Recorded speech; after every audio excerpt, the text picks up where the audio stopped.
As you guys know, when it comes to the player podcast era, I'm not the biggest fan of it. And looking at these podcasts, the majority of them just utter nonsense, hot takes, and straight up garbage. And looking at someone like Michael Beasley on the OG podcast, hearing this dude talk, I would say one of the bottom 3 weakest GOAT arguments for LeBron James I've ever heard. Who's your GOAT? Who's my GOAT all time? Yep. LeBron. And I can give you very compelling arguments, right? If we had right here all the players from history, stats, no names, right? And, we stacked the best point guard, shooting guard, small forward, et cetera, whatever, even bench, even coach. You can put that man's stats up, and he can be the best 1, 2, 3, 4, 5.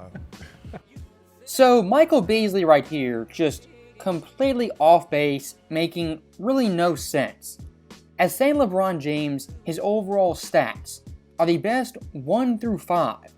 I mean, what this dude is saying is LeBron James at point guard is better than Magic, at shooting guard better than Kobe and Jordan, at power forward better than Tim Duncan, and at center better than guys like Kareem, Wilt, Hakeem, Shaq, etc. Now, the positive with Beasley having this awful take, now we're going to educate the fans about the actual best players at every position. Now, first off, looking at the point guard, obviously Magic Johnson at his peak in 1987.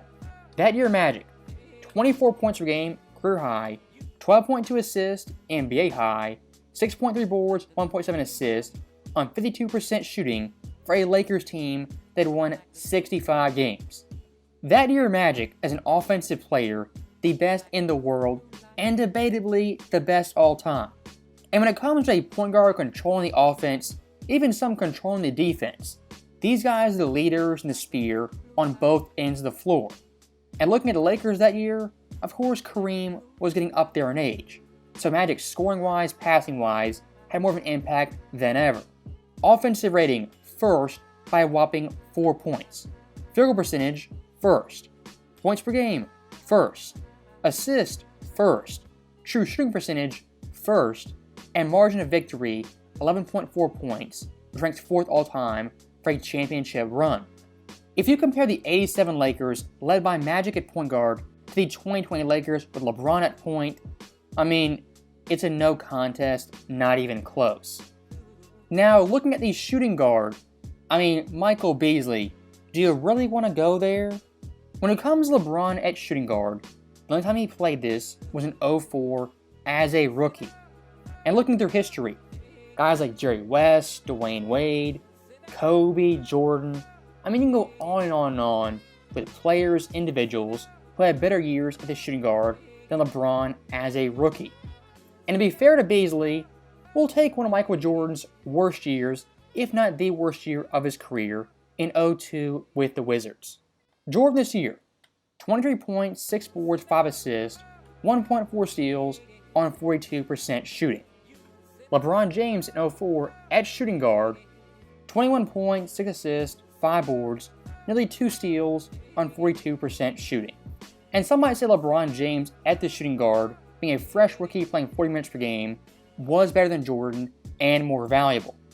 Well, not entirely true. Washington with Jordan on the court offensively versus off the court is a plus 6.6. On the defensive end, plus 3.5. Looking at LeBron James on offense, plus 6.1. And defensively, plus 4.0.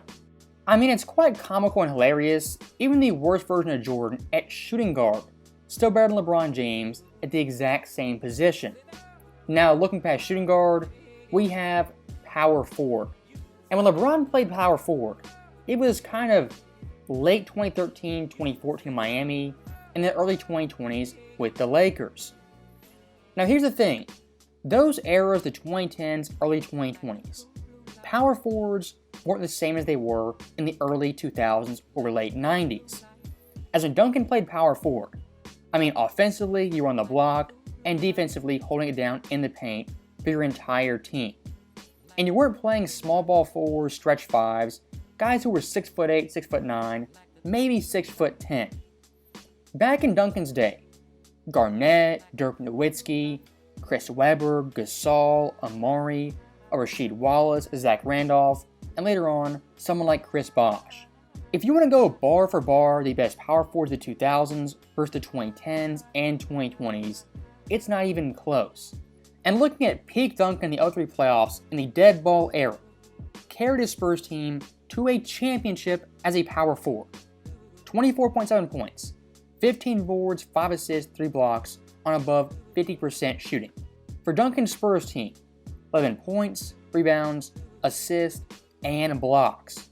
And looking at that roster, Tony Parker in his second year was 20 years old. Steven Jackson, kind of hit or miss, was 24.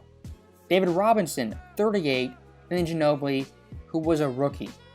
LeBron James, power forward or not, has never carried a team to a championship like Duncan in 2003. And in terms of defensive impact, I mean, not even close. Duncan in the 03 playoffs debatably had the best defensive run of all time.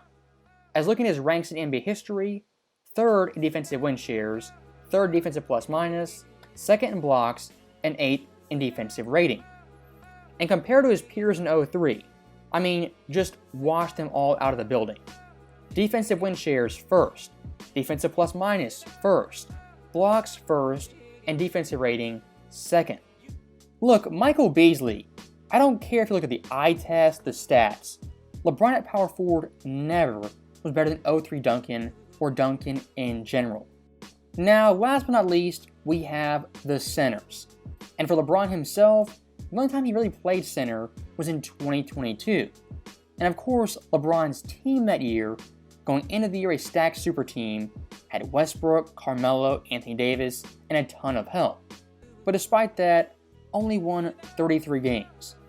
And look, yes, LeBron James individually averaged 30 points per game.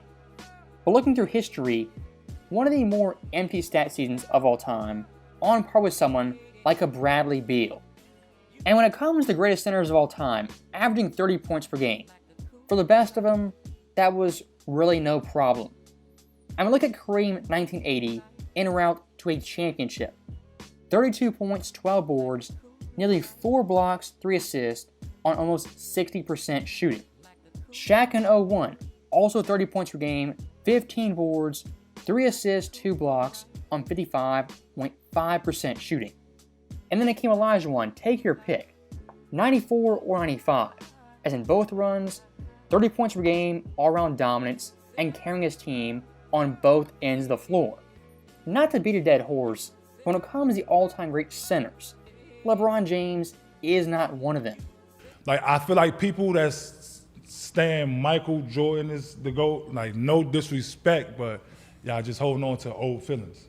You know what I'm saying? Like, you have to acknowledge the fact that what I just said is. Mm-hmm. You know what I'm saying? Like, he got 40,000 right now, counting. Yeah. And, dog, you seen his resume, bro. Yes. Dog. So that right there is the last Beasley clip. And like earlier, this guy, his arguments, really no substance. And saying Jordan fans, 90s fans, are just holding on to feelings. Is that the best you've got? If LeBron had 6-7 championships, had no finals meltdowns, I'd be the first guy in the front row saying this guy was the greatest player of all time. But unfortunately for him, he just does not have that. Now, the funny thing about this argument, you can flip it on its head by saying fans today, players today, are prisoners of the moment with LeBron James. I mean, it goes both ways. Recency bias and nostalgia. Does it exist? Of course it does. But when looking at Jordan's career, Jordan's resume, versus LeBron's career and his resume, in my view, not really close who's better all time. And one last thing I do want to comment on, Beasley at the end of that clip of LeBron James, he's got 40,000 points, look at his resume. And look, yes, LeBron James has 40K. Props to Beasley finally citing some stat, some number that actually backs him up. But here's the thing, for close to 30 years Kareem was the NBA's all-time leading scorer with 38K points, 6 titles, and 6 MVPs. And Michael Beasley, to my knowledge, not once said Kareem was the greatest player in NBA history. It's almost like Beasley, people of his ilk, are moving the goalpost in real time. After 30 plus years, Kareem, his longevity resume, it was there set in stone. And not one of them said Kareem was better than LeBron James or better than Jordan. So that right there is the end of the video. As always, thank you guys for watching. Hope you enjoyed it. I'll see you next time.